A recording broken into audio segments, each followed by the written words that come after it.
Boston has it all. Elite schools, world-class hospitals, top jobs. But here's the shocker. Raising a family here will cost you $15,000 a month. Let's break it down.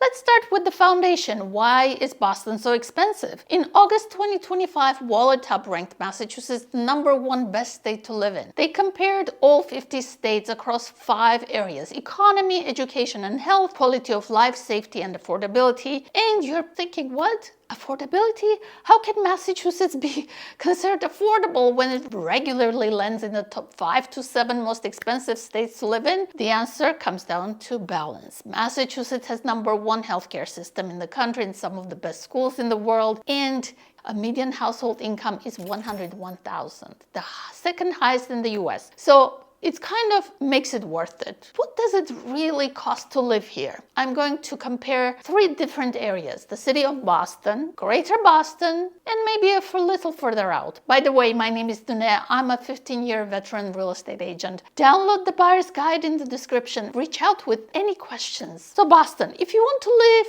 in Boston proper, in the hustle and bustle, I'm talking about neighborhoods like Back Bay, Beacon Hill, and the North End, the Seaport, places where you'll be surrounded by restaurants, offices, the nightlife. You'll be paying a premium for that action. Obviously, most of the options to own a home in these areas are condos. Depending on the neighborhood, you can expect anything from $1 million to $20 million. There is also, a $49 million condo in Seaport right now. You can find luxury single-family brownstones in Back Bay in multi-million-dollar range. They look like condos from the outside, but inside they look like multi-level mansions. I definitely recommend you take a tour of these if you get a chance. Boston's residential tax rate is set around $11.58 per thousand of assessed value, which means a $1 million assessed condo would face around $11,580 tax per year. In Boston's condo-heavy neighborhoods like Seaport or Back Bay, you are not just paying the mortgage and taxes.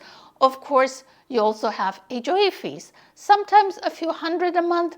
In luxury towers, even $1,000 to $2,000 a month. A lot of professionals I work with weigh the cost of living here against the career opportunities in tech, biotech, finance. When it comes to rent, in Back Bay, the rents are $3,600. 1 bedroom might be $3,500. So I have a client that just closed on a rental on Newberry Street, the most beautiful street in Boston. And they did it for $3,000, but it was off-season, like mid-September.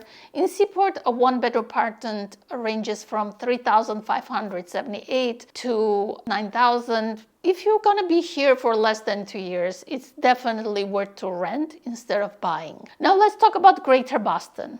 If you are within about 30-mile radius of downtown Boston and you're economically tied to the city, you're considered part of Greater Boston. In 2025, in Greater Boston overall, the median single-family home price has just passed $1 billion, and the median condo price in Greater Boston is $725,000. When it comes to raising a family here, schools are a huge part of the cost of living conversation. Some suburbs like Lexington and Newton have higher property taxes, but parents tell me the school quality makes it all worth it. When it comes to rent, you can find 1-bedroom or studio as low as $1,800, but it will be a tight space and potentially no parking. So depending where you are. To rent a single-family house with 3 bedrooms, for example, the median rent can fall between $3,000 and $6,000 in some markets. If you're going further out, let's say Lowell, Massachusetts, which is a 45-minute drive to Boston without traffic. I'm just taking Lowell for illustration. Single-family homes here tend to be much more affordable than closer to Boston. For example, as of 2025, the median home sale price in Lowell is about $510,000, with condos closer to $338,000. So real estate here can still be competitive in the Boston suburbs depending on the location and the house condition. Even with high mortgage rates, people might offer higher than asking price. I just had that experience with my client.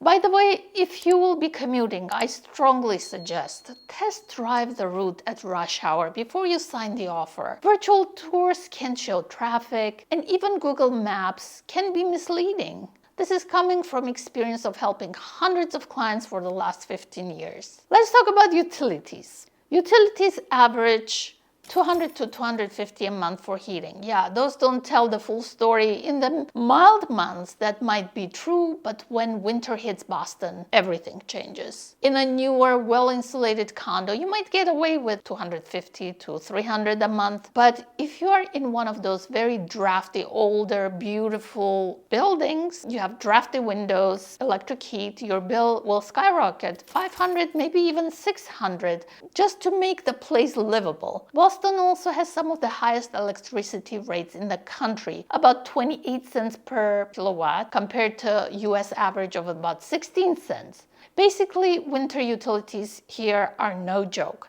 A shiny luxury condo with central heating might be manageable, but in an old Back Bay brownstone with leaky windows, yeah, you will be heating the outside as well as the inside. Here's a tip for you. Before you buy, request 12 months of utility bills or energy score from the landlord or the seller. Heating bills are a big surprise for many families relocating here, especially in older homes. I always recommend just add $300 to what you are thinking your bill will be. Greater Boston, out in the deep suburbs, utility costs are the same. But because you're often heating a bigger home, you might spend more a month in those colder months. Transportation. Here's the thing about driving in Boston. If your luxury condo doesn't include a parking spot, you're basically signing up for a second rent payment just for your car. Renting a garage spot downtown, that's usually $400 to $700 a month. At car insurance, which is in Boston averages around $2,000 a year, plus tolls and gas, you're easily looking at $600 to $1,000 a month just to keep a car in Boston. Getting around Boston without a car is actually pretty straightforward thanks to the subway known here as the T. Subway ride will cost you $2.40 no matter where you're going in the city, whether it's one stop or all the way across the town. If you stick to the buses, it's cheaper at $1.70 per ride. For most people living downtown or near the core neighborhoods, you can get almost anywhere you need between the subway and the bus system. If you're using the T regularly, you can grab a monthly link pass. For $90 a month, you get unlimited subway and bus rides. No worrying about swiping your card every time. If you're commuting daily, it pays for itself. Many of my clients drop the car, grab the $90 link pass. Walkability pays for itself here. So if you must drive, plan insurance, $2,000 a year, garage parking, and depending on where you'll be driving in your monthly number. I often tell buyers that Boston's public transportation and walkability can offset the cost of owning a car. For anyone who recently relocated, did you cut back on driving? Or is a car still a must for your lifestyle? Put in the comments. Greater Boston. In the inner ring of the Boston proper, it's easier to get around without a car. But if you're in the outer ring of Boston and you don't have a bus stop or a T in the walking distance, it can be hard, especially if you have to commute to Boston for work and don't have a parking spot there. Usually would have to drive your car to the T station and park it there. For example, at Alewife in Cambridge for the Red Line. Parking costs about $9 on weekdays. So on top of $90 monthly pass, you have to think about that. If you're commuting 7 days a week, looking around at $270 a month. Beyond Alewife, many stations use paid parking to manage demand and generate revenue, and it depends what zone you are in. If you are in Reading, further out, which is zone 2 on the commuter rail, that's about $232 a month for the pass. This is because the commuter rail is more expensive traveling further distances, but it also includes any buses and even some ferries you need to use. One thing I see a lot with my clients, moving just 15-20 minutes outside of Boston, like Melrose, Medford, Belmont, can drop housing costs significantly, but you still get quick access to the city. Do you think the trade-off is worth it? I think it is. Groceries and essentials. Now let's talk about the stuff you can't avoid. Groceries. Boston's food prices are about 10 to 15% higher than the national average.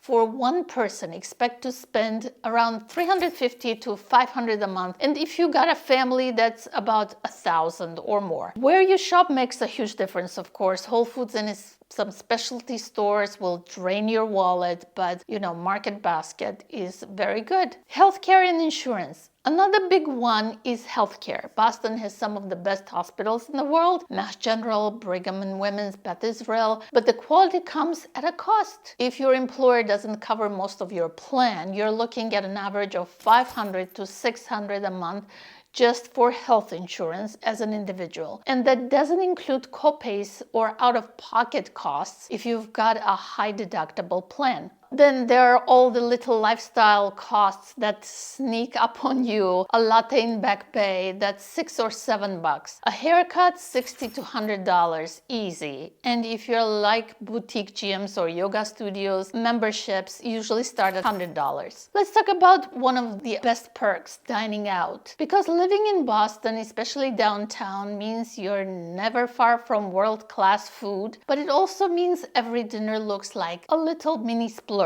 A nice dinner isn't cheap. Let's assume you get one appetizer at $20, dinner at $35. If you're looking for a fancy dinner, of course, in Seaport or somewhere fancy, you're looking at much higher prices. But you can always find spots to get amazing meals for more bang for your buck. For example, Chinatown has plenty of delicious food, including pho, for affordable prices. If nightlife is your thing, Boston makes it easy to bounce between bars and clubs. Most clubs have a cover charge, usually $20 to $50, depending on the night or the DJ. The most famous upscale spot is the Grand in Seaport. Beyond clubs, Boston is very diverse. You can find Irish pubs, speakeasies, rooftop bars with skyline views, etc. Boston also doubles as a sports and entertainment hub. Catching a Celtics or Bruins game at TD Garden will cost $60 to $100 for nosebleeds and $200 to $400 for prime seats. Concerts at Fenway or the Garden run similar, with big acts starting at $150 a ticket. For a calmer day, Boston's museums are world-class. The MFA is $27 for adults,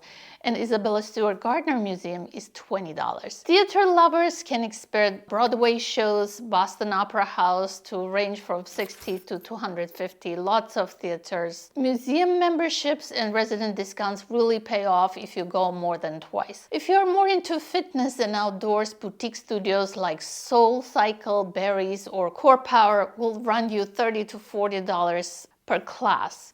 And of course, seasonal activities are huge here. In the summer, Red Sox tickets at Fenway start around $40, though good seats can push into the hundreds. In the winter, a ski day trip to Wachusett or Loon Mountain, about 1.5 to 2 hours away, costs $80 to $120 per lift ticket. So what does this all mean? Boston isn't cheap. Nobody argues with that. But Boston offers high wages, world-class healthcare, top schools, and endless culture. For those deciding between Boston and cities like Austin, one thing I hear often is that Boston's history, education, and culture still make the cost worthwhile. Watch my video comparing Boston and Austin, and Boston and San Francisco. Would you move to Boston knowing the costs?